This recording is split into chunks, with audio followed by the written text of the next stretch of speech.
Čia lašas. Lašas. Jau tas pats. Po Jūs ką, juokaujat? lašo. Eik tu. Lašas po lašo. Klausau. Labą dieną. Labą dieną. Kaimynas skambina. O kas čia, ko jums reikia? Norėjau paklausti, ar girdėjot, kad vyriausybė nuo rudens įteisins santuokas neįprastose vietose. Kaip tai? Nebereikės tuokti santuokų rūmuose, galėsim bet kur. Tai čia jau, čia beprotystė už beprotystė daugiau. Kodėl? Eikit. Tai va, mano vestuvės neužilgo, nori tą progą ir susituokti. Bet ne, jeigu jau tuoksys, ta tokis kaip žmogus, ne katvelnis.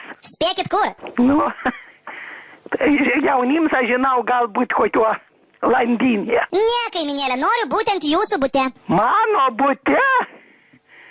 Niekada tokių dalykų neleisčiau. Niekada. Į kurią pusę išeina jūsų virtuvės langai? Į gatvį šitą, į priekį, į rytus. Tai va, mano Anyta sako, kad pagal senus papročius reikia tuoktis butose, kurių virtuvės langai išeina į rytus. Niekada tokių dalykų aš jau neleisčiau, tokių dalykų aš neužsėjam su tokia propaganda ir su tokius nesąmonis. Čia planuoju rugsėjo 5 dieną, suspėsit susiruošti? Čia yra su toktovi rūmai ir kaip žmogus susituok, ir kaip žmogus gyveni.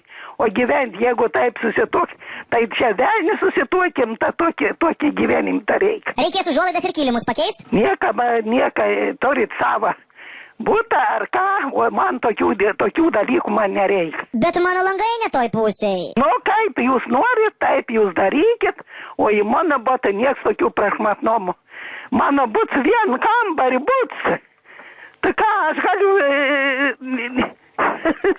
Aš jums sumokėsiu. Man nereikia jokių užmokesčių, aš tokių dalykų nepriimu ir aš tokių dalykų niekada nedarau. Bankuchiną kepti mokat? Nemoku. Negerai, teks išmokti, aš jums receptą atnešiu. Nereik man nešk, man eik pas manis.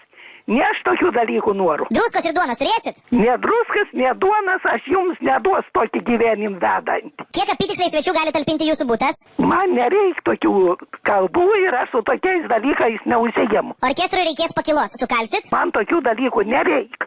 Ačiū.